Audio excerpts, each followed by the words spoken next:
Sibonile ube ne briefing today, and then was yadalula what he knows or what the allegations, because now he said allegedly there are rumors at number one, Umlungisi is always a person ohleze dede lamabhomu. He even does it in his own political party, which is the MKP.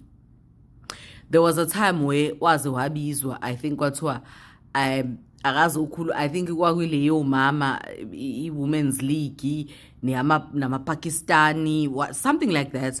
And then recently kube khona nokunye, and he always says this, athi ukuthi ngisembuthweni we-MKP does not mean nakhona mengibona wrong ngizothula, you know. And I think with that, I always admire him for that. Ukuthi akasho ukuthi hayi ngoba ke ukwe-MK lokhu athule, yabo, uyakuveza nakho, yabo, akuveze nokwe-IFP, akuveze nokwe-ANC, aveze nje, yabo. Kuyimanje anangade bosho bani uBig Show, uyabo. So umlu mayekhuluma into kusuke kukancane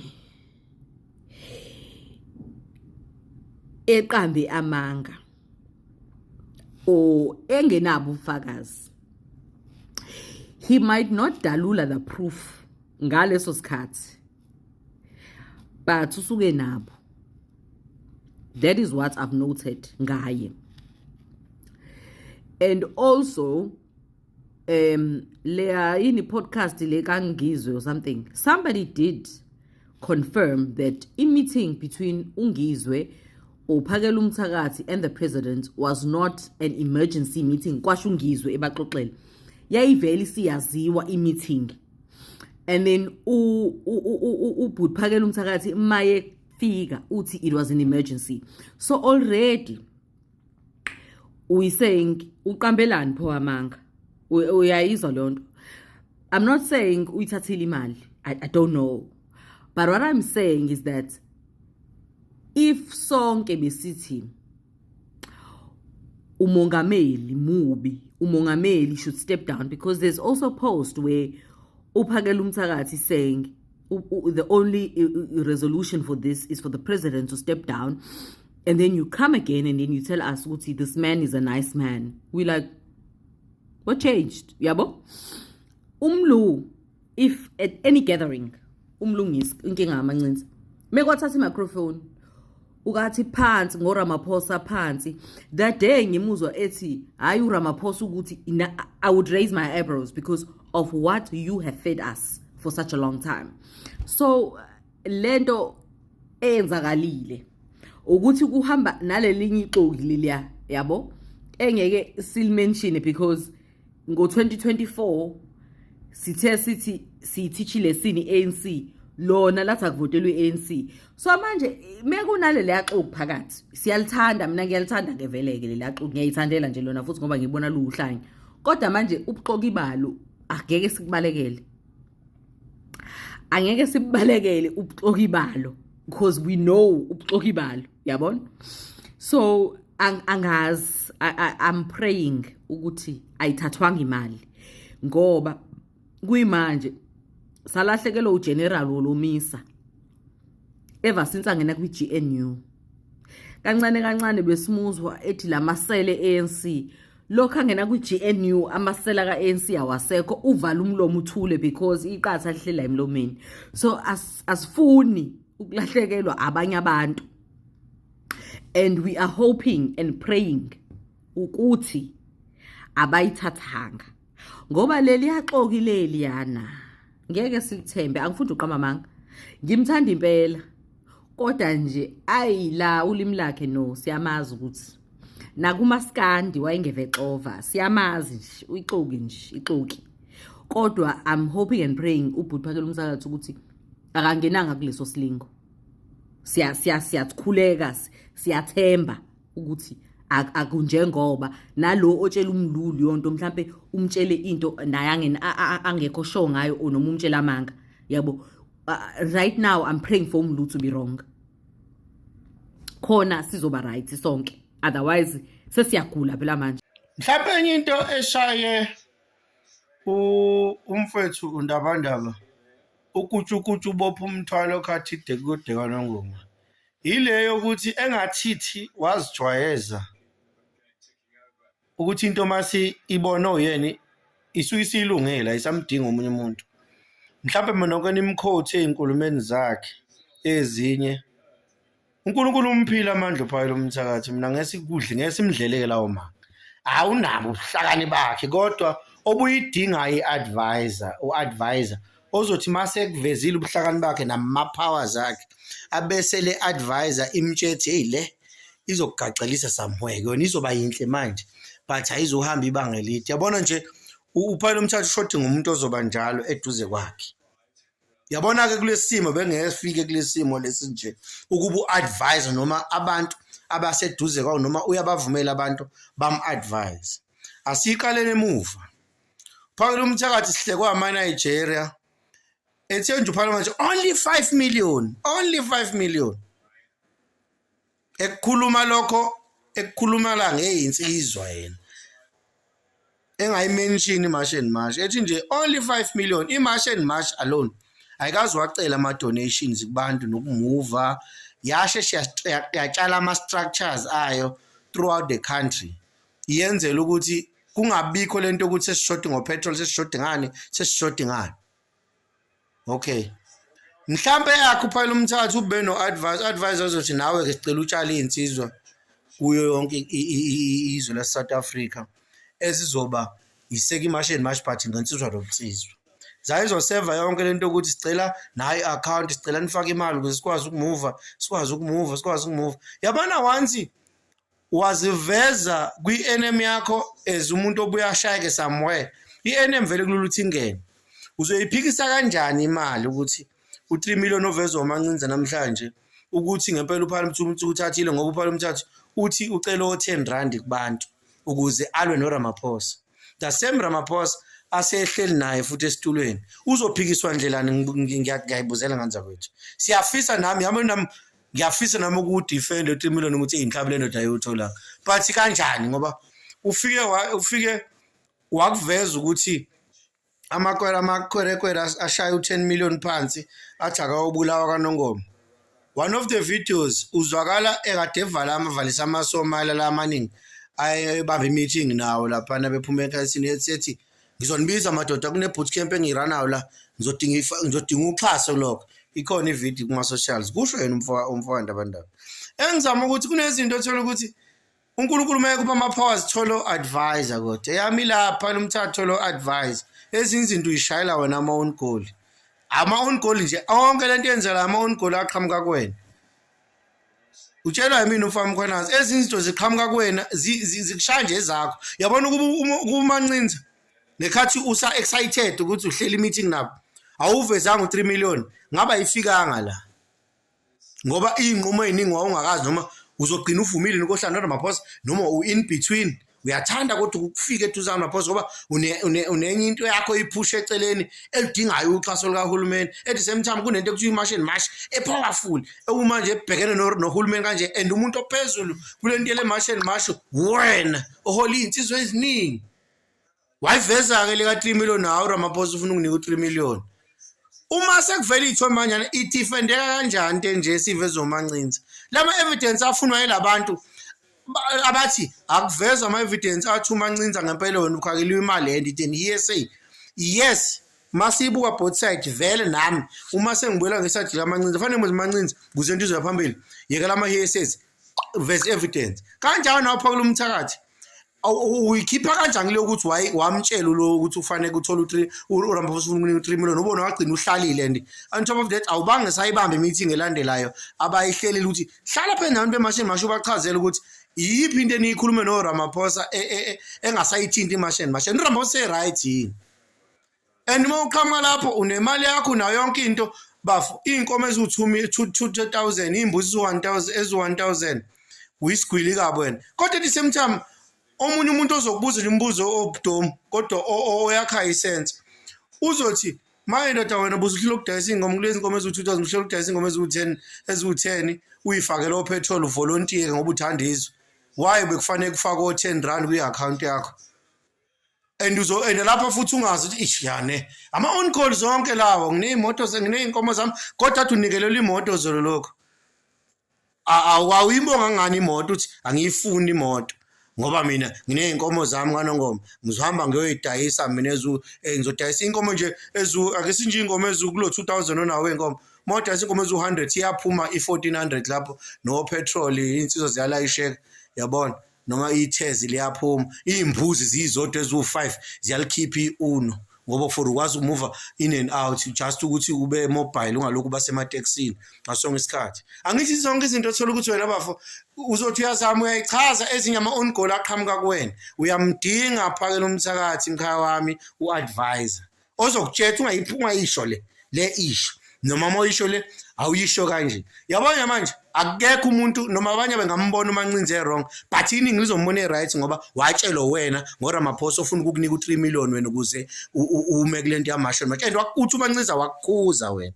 wathi ungayi lapha ngoba uzobe ukudayisa umzabalazo ukubona ukuthi uhleli nale ndoda and masubona uhleli nayo naseMancinze okufonela ukubuza sekuqhamukabi ukuhlala kwenu athi usuyamcross sifana call yabona into enitshane amano ohlala phansi sicela uqhubeka nemashini march ayikhipha ama dates thina abanye singekho kulento asibe siqhubeka nemashini march awahamba amakwerekela awahambe but lama powers endlela na wona vele aseqala limele manje aseqala limele ngenxa ukuthi kodwa nje emkhaya yami linye phakela umthakathi uyamdinga uadvise uNkulunkulu ukuphila amandla ukuphila ucobo but lokhola abantu bekulalele but ushothi ngo-advisor once wakhuluma uyawashama on goal and awanaki and uvukulaka futhi umuntu uma wapha isandla wathi ufuna ukukubuza ngento uvela uvukulaka bese kuvuka naleni yomtsizwa ayisazokusebenza phela mase kunjeni ngoba abantu bakhola ukuthi uno3 million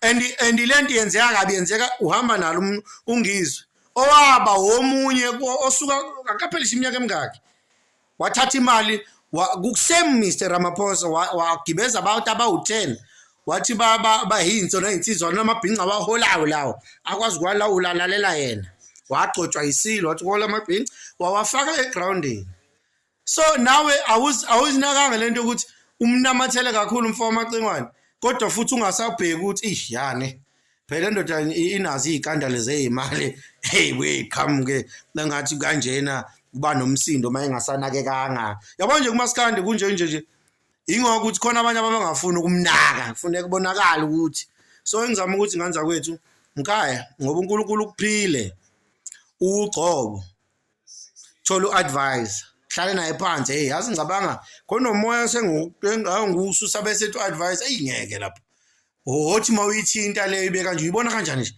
because once waveza ama-figures emali yabona ama-figures asemlonyeni wakho manje u5 million waziwa ngisho eNigeria ukuthi wena wathi 5 million waziwa ngisho eNigeria iAfrica yonke iyazi ukuthi wena wathi nje only 5 million and uma sekuthiwa wena uphinde kwavela igama lokuthi wena uveza ukuthi uzonikwa 3 million unqabe i-raise ama-questions phela kwabanye abantu ukuthi wawuthe ufuna imali mosi ukhona into ongazenza then sekuhlukephi manje nawu 3 million utholile uphikelani ngoba wena shithi kushode kancane imali noyifunile uyabona awuyithathanga ngisho umuntu ithathela ngikwazi noma unani imali ngikwazi uyifunela nama-donation okumuva yini nathi sonke sike sayifaka futhi imali kule account wayelokhu nje nabanye abafethu bangifonela ngabasherele futhi i-account bayifaka imali ngokuthi phela sifuna lokhu siveza konke kuvele kufakwe manje cha kodwa nje sasibuka i-movement enhle yokusekwa mashini manje but next time u-advisor mkhaya wami uyokusiza yikho nabantu abanezimali kakhulu benabantu ababizwa ngo-financial advisor kusuke kubalulekile ukuthi wonke umuntu njalo uzoza kwena elambile akekho umuntu okwaqhamuka esuthi sengivala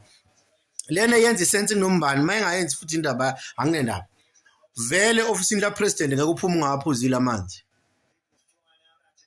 ngiphinde sengiyavala-ke manje before i-titing seat vele ofisini lapresident angeke uphume ungaphuzile amanzi njoba nani waphusha nje niwaphusha nifuna ngaveli kwicamera sekushutha lapha amanzi and ngeke uhijackiwe endleleni chwabuya fast ungayithola upetrol wakho eoffice ka president mhlambe bakunikeza u30 rand ba edo0 asasi sisi man siyadlala iyafela naleli India. Follow the money because imali ayiwaqamba manga. Imali ayiwaqamba manga. Ngiya understand ukuthi there was a meeting and kule meeting kuzokube imanje ayikho ngisho yedwa ofuna ukusitshela bekuthiwani.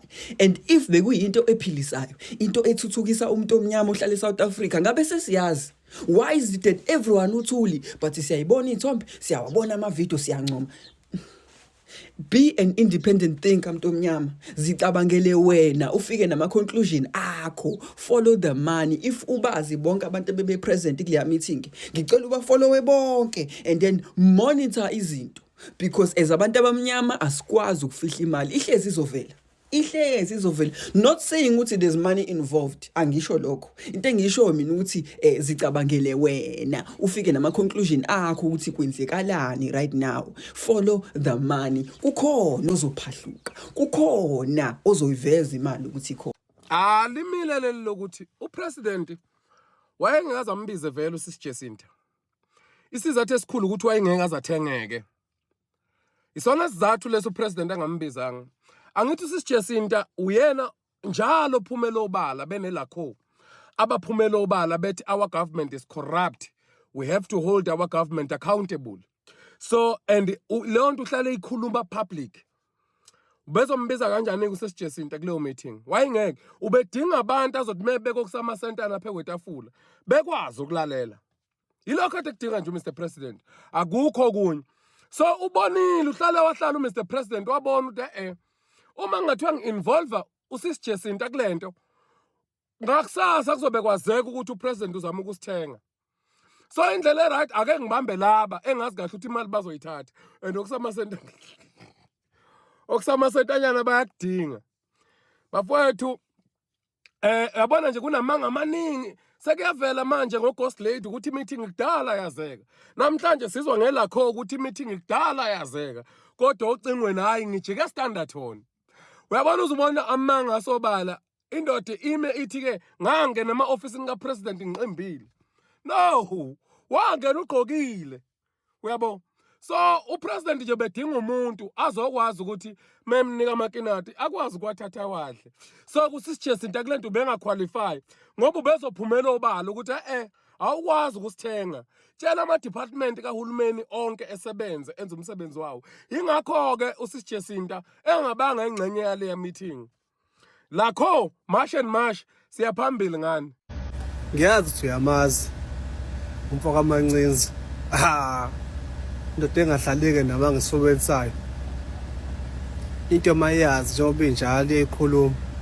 Asaziki isihlubu udlube ekhasini ngodaba lamhla ka30.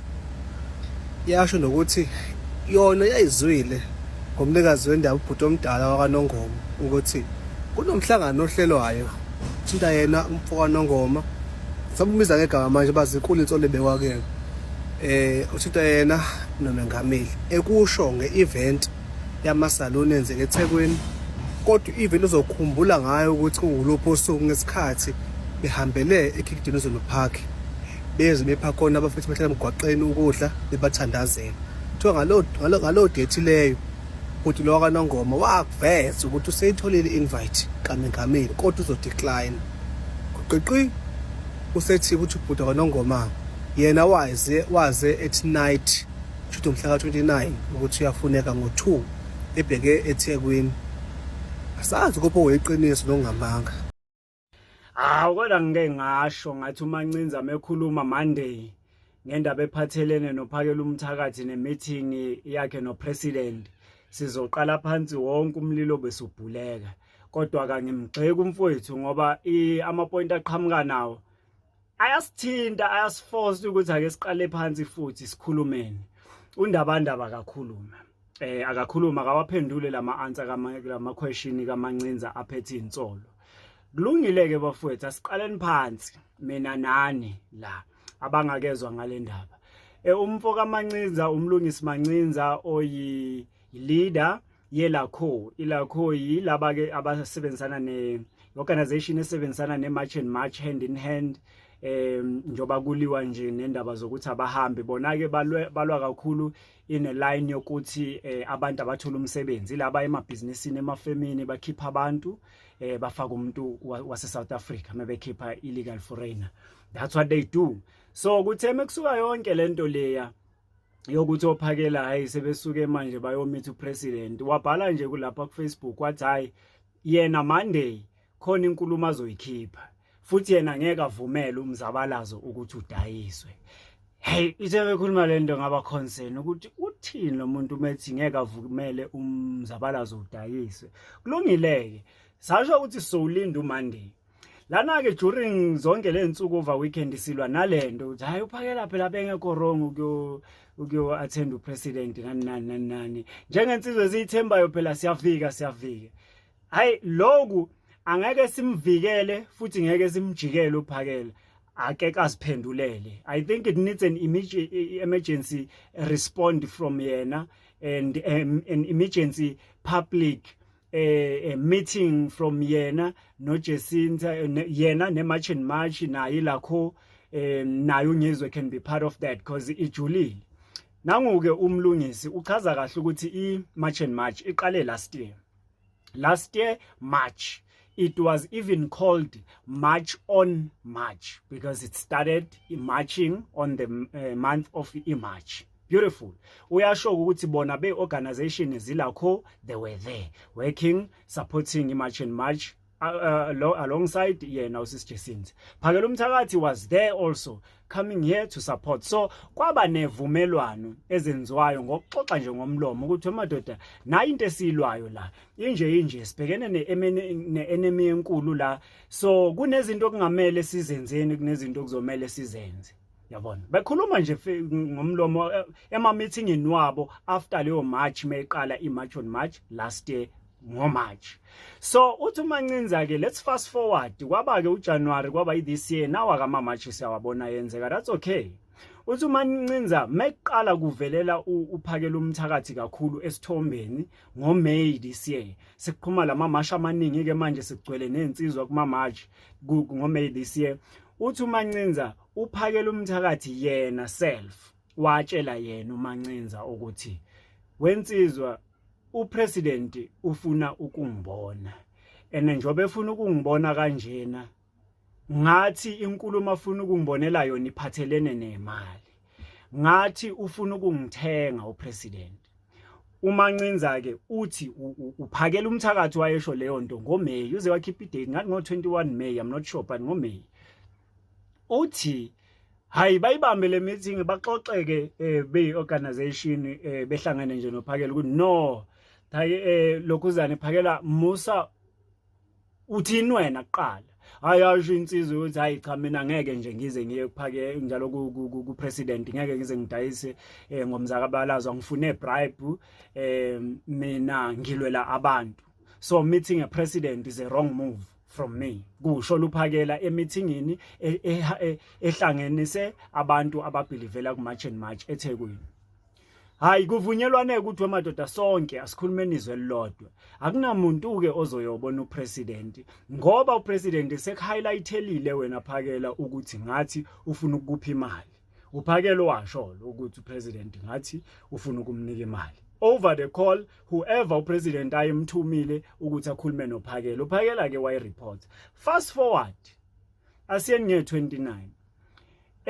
Nge-29 uMancinza uthi asi-underline ke uthi let's underline kunezinsolo ezithi into engakabike publicly into besingayazi siqabuka ngayo uMancinza ithi lezi insolo kunemali ekhishiwe iphuma esandleni sika president ethumele upresident ethumele umuntu asebenzisana naye very close umuntu wakhona wakachawuke isibongo sakhe lo muntu loyo kuthiwa kune 3 million ekhishiwe i-1.5 million ikhishwe as i-deposit before i-30 okungenzeka ukuthi iphume nge-28 or 29 but before i-30 ngoba i-30 i-big day kwathiwa ke kusolakala ngathi balance ke ibe seyilandela after i-30 noma akukacaci ukuthi yona kwenzakaleni. But manje nayi inkinga la kunamahlebezi yiyo ngithi angizukuthatha ke iside la uphakela kuzomela aziphendulele le lamahlebezi athi uphakela ureceive imali engango 1.5 efakwe as deposit phezulu kwesivumelwano sika 3 million. Manje ke uma Ncinza mayibeka uyibeka yena as umuntu addressa ama room.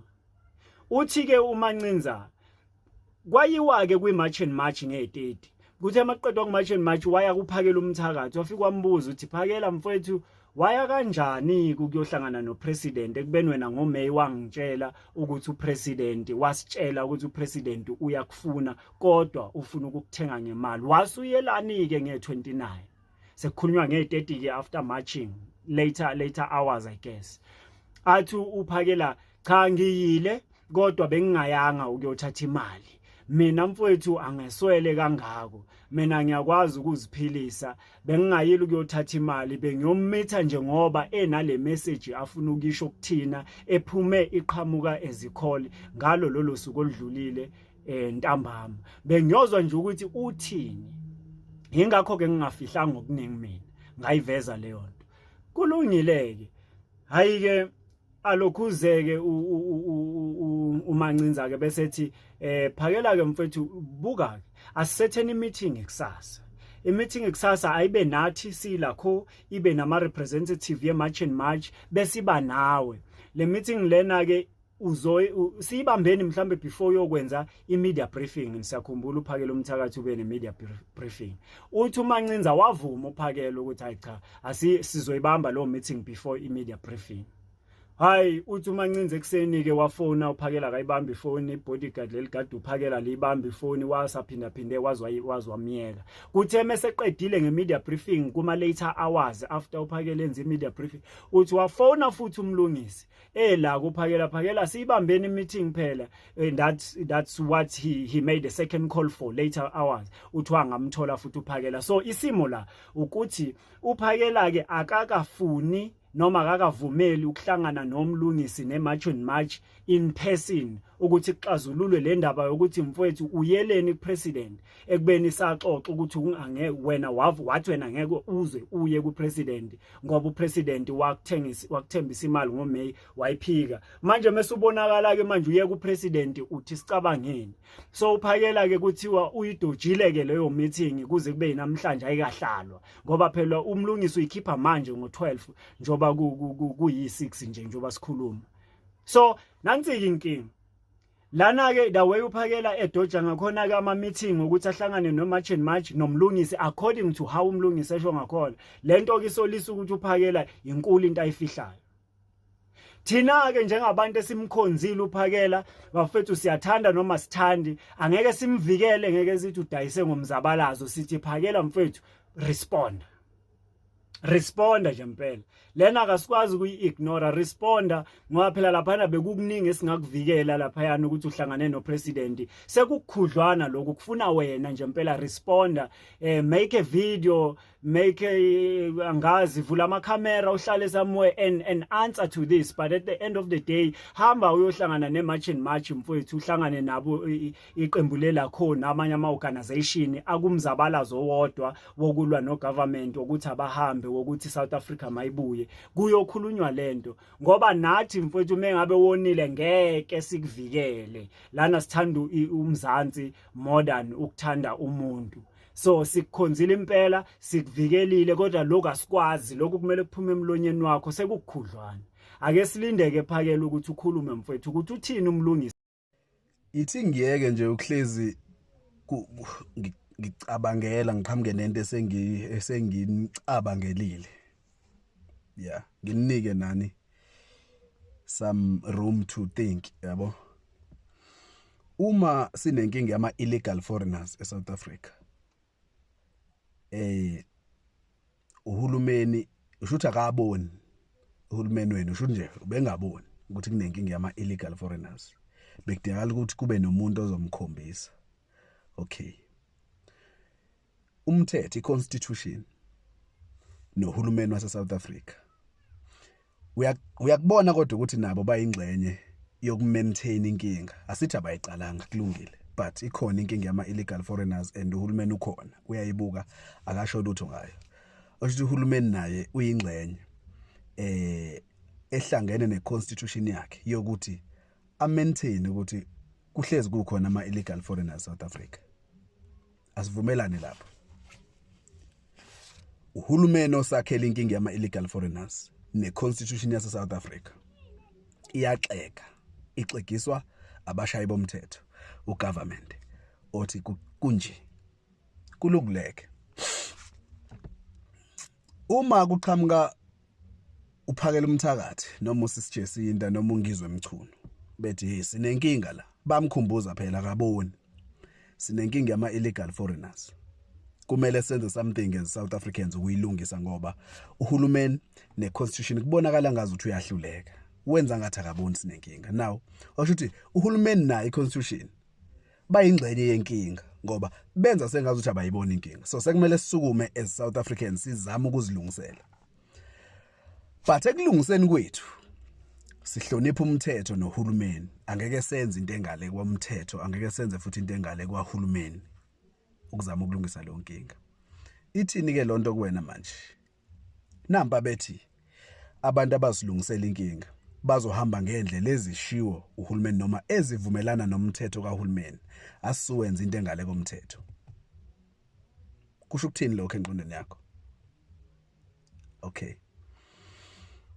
kulungileke mhlambe uma ungathanda ukuyicabanga phela nama ngeke ngilongo kwenza ucabange ngenkani asithi ke bayilungisa ke bese kuthiwe lokho akuvumelekile ngokomthetho lokho umthetho awuvumi ukuthi ukwenze phakela umthakathi awuvumi ukuthi ukwenze wegizwe nosisijesinde then what kwenzakaleni ke kwenzakaleni umthetho awushintshile phela umile lokho yiwona osakhelele inkinga noma umaintainer lenkinga esinayo umile usakhona njalo masithi sifuna ukuyilungisa kukhona izinto esingakwazi ukuzenza ukuyilungisa ngoba umthetho uthi esuhloniphayo lokho yiwona osakhele lenkinga esinayo vele kwenzakalani ke lapho ufuna ungitshela wena awuboni ukuthi labazabalazi bethu abahlonipha umthetho neconstitution nohulumeni kuzohamba kabe kube khona labazohlangana khona nalezi khungu noma neconstitution noma nomthetho kuzohamba kambe kube khona ukuxoxa okuthize nezivumelwano bungo usho bungayiboni yona lonto uma sithi nje thina say support initiative but not fully because siyabona kukhona leza khona ufuna kunje wena awuboni ukuthi kukhona lezo phoqa ukuthi umthetho no government Ramaphosa nophakela umthakathi kuzohamba kambe kube khona into ezobahlanganisa because umzabalazo wethu noma umzabalazo olide ubaba phakela umthakathi osisijesinda ongizwe uthi ulandela umthetho and abantu abaphethe umthetho phela ibona uRamaphosa yes so kuzohamba kambe babizane bahlangana ukuthi uma siyenza lento ngokusemthethweni kufane sambe kanje awuyiboni nje izoya lapho manje ke yini bo ube surprised usurprised yini usurprised yini lapho mina ikona ngithi umzabalazo ngojoyina ngibe fully behind ngizinikele kufaka yonke effort yami umzabalazo number 1 uyothi asu recognize asuhlonipha umthetho asumhloniphi futhi no government because ibona abayingxenye yokusakhela noma yokumaintain inkinga zethu angeke ke sitshenwe yibond bazo sizohamba kanjani kuyilungisa because bebekhona selokhu yaqala iissue yama illegal foreigners abenzi lutho ngalokho benza ngathi ababoni ushuthi ugovernment ngempela udinga ukukhunjuzwa ophakela umthakathi ukuthi kunabantu abaSouth Africa ngokungekho emthethweni umthetho ke vele wena mina nguboni njengomthetho wami uapply kumina because umthetho ongakhiwanga omkhulu bami wakhiwa omkhulu bo de Klerk behloso ukucindezela omkhulu bethu so angurecognize ngubona nginandaba nawo but ke bona laba ekuyibona abawuphethe nabawushayayo nekuyibona ama custodian ushuthi ababoni bothi kunabantu la abakhona ngale komthetho bebengaboni bebedinga ukuthi kuze kusuka umphakela umthakathi mase baqale bambize ukuzomkhumbuza manje indlela ezisemthethweni uma ngathi wasakhona ama illegal foreigners ke next week ungibuze futhi uma usuwathola ukuthi akhona ukuthi hawu kanjani uma kuthiwa khona ke ya then senze njani njenganabantu abathi mabeza balaza bahlonipha umthetho bahloniphe no government senze njani ke nanka khona senze njani ke lapho tsheneni phela futhi uthi ngime la ngizwa kuma comments so wenze njani uma ekhona nizobashaya umthetho awuyivumeli lonto anisawulandeleni anisawuhloniphi nomthetho hayi yonke into siyenza ngendlela esemthethweni. Oh, nizenzani pho uma esakhona ama illegal foreigners? Hayi siwashisa. Hayibo, anisawuhloniphi umthetho. Kuzophoqa ukuthi ngelinye ilanga uphakele umthakathi noma usisijesinta noma ungizwe kube ibona abazonipholisa abazonitshena ukuthi hayi lento sesixoxile no President Ramaphosa. Nanga umthetho nansi indlela esizoyilandela ngayo ngendlela ezisemthethweni. Asikhandi zenzeka. Ingane zakwethu ngifuna ningilalele kahle, ningizwisise kahle. Ngibhlungu ngondabandaba.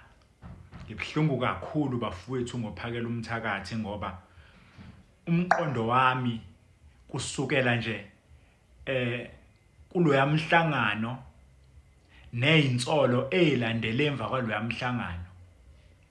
Ngibhlungu kakhulu ngoba umqondo wami uyanqaba ukwamkela ukuthi kungenzeka sebemcapturishile noma kungenzeka sebemthengile. Ngibhlungu ngoba emqondweni wami ngibheklisha naleyo nto leyo ukuthi kunezinsolo, but into edala ukuthi lempi benzima esemqondweni wami ukubheka ieffort noma ama methods azama ngawo ukclearisha lento. Khona lento ekuthiwa constructive criticism. Mhlawumbe ake umqondo wethu usubeke kuyona ngenhloso nje yaleli iphuze engiliphakamisayo. Uma ngabeke ugxeka ngokwakha usukugxeka ngoba ungenayo yona inhloso yokubhidliza neyokudicilela, kodwa usukunenhloso yokuhlumelelisa isimilo nesithunzi mhlambe nalokhu okungenze kuba sekulahlekile noma ke kungebe kwaba isimilo nesithunzi. Uma ngabe kunomhlangano kunamakhamera yonke into irecordwa, yini eyinkinga ukuthi loyo mqopho owaqoshwa lapho umfanekiso udedelwe emphakathini? Umphakathi uzibonele konke okwenzeka ebese umphakathi uthatha ijudgment. Ngoba njengamanje asijaji phezulu kwezinto esinesiqiniseko sazo. Sihlanganisela amadot thina siwumphakathi. Sihlanganisa amadot. Nakho manje umholi welakho uqhamuka nezinye izinsolo abanye abaningi akade bengayinakile. Ngingasho nje ukuthi iningi lethu belingayazi indaba yale mali ekhunywa ngayo lo 3 million. Nokuyinto eyengeza upetrol emlilweni.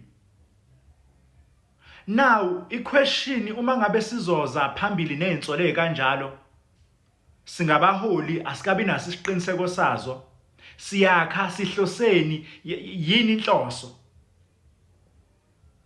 Kulungileke the person in question abukho ubufakazi angabuveza ukuthi kwakhulunywani kuleya meeting. Kwakungarekhodwa lutho, kwangathathwa amanothi, ayikho lutho nje into engaphuma. Ngoba into engiyibukayo the more umfowanda abantu abezama ngama-post, the more iba worse. Mayezama nje ngepost ethu uzama ukupost ipost mhlambe counter 2 mhlambe whatever ivideo khona noma into eyenzekile noma khona osekhulume noma khona otheni. Worse uma ngabe mhlambe ke wazama ukucomenta in defense noma mhlambe iba worse. Sekuyisikhathi sokuthi uma bukhona ubufakazi bokuthi kwenzakalani, bathulo zoso babe khona babe record. Balokhu nje uyabona benza sa content lento.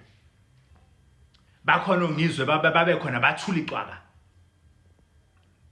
Yonke lento yenza nakumuntu okade enethemba kulezi insizwa aqala abuza ukuthi hawu kanti ngempela yikho ngithi ngibhlungu ngoba umqondo wami uyala, kodwa manje okwenzekayo kuningi ukunginika ukucabanga ukuthi kungenzeke yini ukuthi ikhona into eyenzeka kulo mhlangano noma ngabe kungesikho ukuthi yilokho abantu abakucabangayo nabakuveza phambili.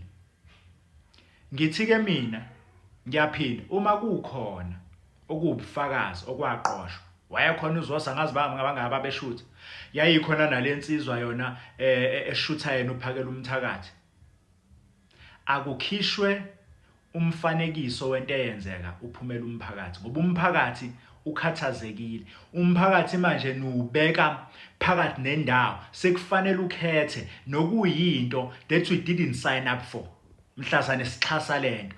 The thing that we sign up for thina was to make sure ukuthi inkinga esibhekene nayo yokubuyisa izwe, ukulungisa umnotho, illegal immigration siyayilwa kuze kube sekugcine. That's what we signed up for. Not taking sides between wena ndabandaba nawe sisu Jacinta. We never signed up for that. As abaholi musani lento kuyenza ukuthi manje sekukhona nengathi kuliwa ngamapost, ama-comment. No guys, no. Isitha siyajabula. Uma kunobufakazi bomfanekisa buvezwe man once. Yini inkinga lapho? Cha, abona abahlali base South Africa kunezinto ngiyaphinda futhi ngiyanitshela kunezinto okufanele ukuthi uma uyikhuluma emphakathini uyigade ukuthi zomosha kangakanani umphakathi noma mhlambe ziletha umonakalo ongakanani emphakathini. Yabona nje umfethu njengoba kade kune briefing ukhuluma ngensolo zo 3 million. Yazi bokungcono kube mhlambe uveza ama screenshot noma mhlambe bokungcono la khona uveza ukuthi ingaki imali noma uveza hlaba ama proof yalento okukhuluma ngayo. Ngoba lento oyenzayo nesingami bengathi mina kanti uhlulwe yini bafo ngoba wena ubuhlala nalabo bantu wena uqobo lwakho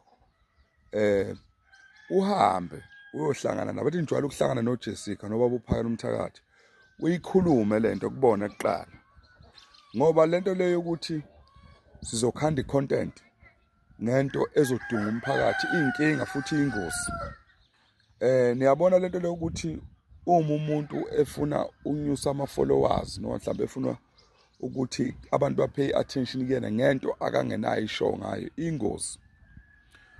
We understand ukuthi nje amanje kunoqheke kodkhona but singaqhamuki kwimedia sizokhuluma into enganabo ufakazi ngoba izosilimaza. Angisho ukuthi ngivikela uphakela noma mhlawumbe ngingakuJessica. uJessica was doing a right thing. uMangobeso was doing a right thing and nophakela umthatha was doing a right thing and uMacingwane was doing a right thing but asingavumi ukuthi kuqhamuke into ezokhanda uqhekeko. Yazi mina sengibonile ukuthi thina amaZulu thina ama South Africans we are too weak.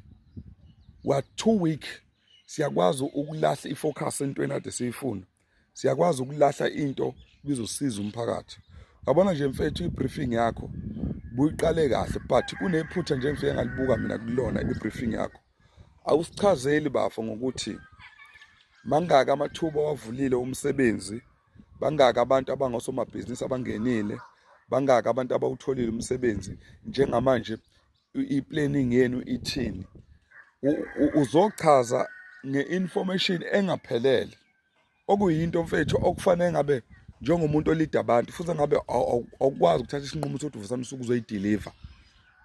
Understand lo nto leyo. Siyabona ukuthi khona uqhekeko but woza kithi nento esolid ezokwenza ukuthi singabantu base South Africa sikholele kuyona noma kuwena ngayo. Uyabona nje bafo mina I'm always supporting you umsebenzi wakho but if uzoza in front of South Africans uqhamuka with ama allegations angekho proven pants it's become a problem. Ukhanda more division.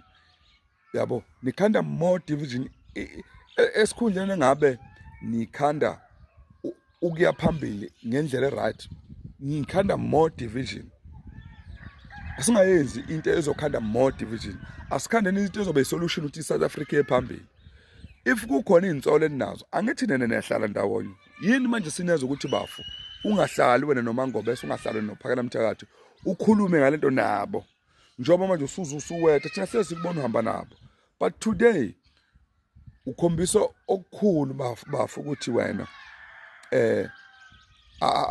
awubanga strategic ukuthi ilakho uyimele ngendlela right, ilakho ilekelela kakhulu umphakathi, but sitshena ukuthi usulekelele kuphi yonke into yakhe ikhulume bafu iqonde yabo. Lento ukucabanga ukuthi umongameli ukhiphe 3 million sikuprova kuphi lokho ukuthi banikeze 1.5 million sikuprova kuphi lokho. Phela bafethu sibona ogoga sigugile siyabuka siyalalela asifevi umuntu, but siqhamukele bafu with a proof. Give us a proof yento njengemadlanga commission coming with a proof. Come with a proof bafu, come with a proof of something yabo. Singakhulumi into ezokwenza ukuthi kunyuke nje kuphela ama followers akho. Come with a proof. Ngishilo vele la before 2 months back ukuthi lento ephushwa eSouth Africa kuzofika izinto ecishe efana nazo lezi ukuthi zinimoshele into ebizoba right, zinimoshele into ezoba right. Please bafethu akwesizameni ukusenze njani siqonde emphakathini, asizameni ukuthi sikhuluma into okuyiyona yona, singafuni amehla abantu ngezinto ezinganayo proof. Ngithi akwengime lapho nangu uMancinza eShanesobho uthi uMancinza welakho osenzana nematch and match uthi watshela uphaka Mthakathi beseThekwini nge-23 May ukuthi uRamaphosa ufuna ukuhlangana naye, ufuna ukumnikeza imali, ufuna ukuxhasa ubunsizwa noMntsiza Foundation. Wathi uphaka Mthakathi noma yena ngeke ayithathe le mali ngoba kuba ngathi udayisa ngomzabalazo, waye efuna ukuxhasa uMntsiza noMntsizwa engabe uphumela obala ngalento afuna ukuyenza phakathi kwabo bonke ngoba besebenza bonke. Uthi uPhaka Mthakathi wathi ngeke ayithathe, uthi kodwa ke into yamxaka nge-29 mase ehlangene no president uthi wamfonela uPhaka Mthakathi ukuthi wafonela uPhaka Mthakathi ukuthi ufuna behlangane bebe ne-meeting ne-match and match yonke ukuthi bakhuluma ukuthi hayi bekwenzakalani ngoba phela wathi yena ngeke alibeke, ngeke ahlangane no president. Uthi yena wathi ukhe bazohlangana lapha bengabribe yena ngeke abribe, unezimali zakhe, uneyinkomo, unezimbuzi yabo. And then manje after lokho kwakufanele behlangana ngo-12 before yenza media briefing nge-8 ngisho nge-1 kwafanele behlangana ngo-12 namalungu wonke ematch and match. Mase kasekushaya u-12 akasathola lecingweni, akasayibamba ifoni until today akamthola ocingweni, akasafuna ukukhuluma namalungu ematch and match. After meeting kaRamaphosa kuthiwa kuney'nsoloko zokuthi kungathi khona u-3 million owaphuma before i-meeting yabo nongizwe yange-29. Kusho uMancinza, phuthumani kwi-page lakhe ku-Facebook, kusho uMancinza, nangu uMancinza. Mzansi, welcome to Umgozi waseMzansi. Bantu badongene ingcondo ngemva kokuthi umlungisi umfoka Mancinza akhiphe idigaqa exposer uphakela Mthakathi of receiving 3 million from uRamaphosa kuleya meeting lapha benayo nge-29, and apparently kuthiwa uthengise ngemzabalazo. Bana abaningi they are saying ukuthi they wanted to know ukuthi what was that meeting about, but abatholi impendulo le-straight kuphakela, because phakela ukhuluma indaba yokuthi just Ramaphosa bekafuna siqinisekiso ukuthi angeke kuze kube nedlame. Uma sekasolwa ngaleti nsolo leti thusa kangaka, bana abaningi they are saying ukuthi uyi-traitor, uthengise ngemzabalazo. Do comment your thoughts down in the comment section. Don't forget to hit the notification bell. I'll see you on the next one. I'm signing out, so goodbye.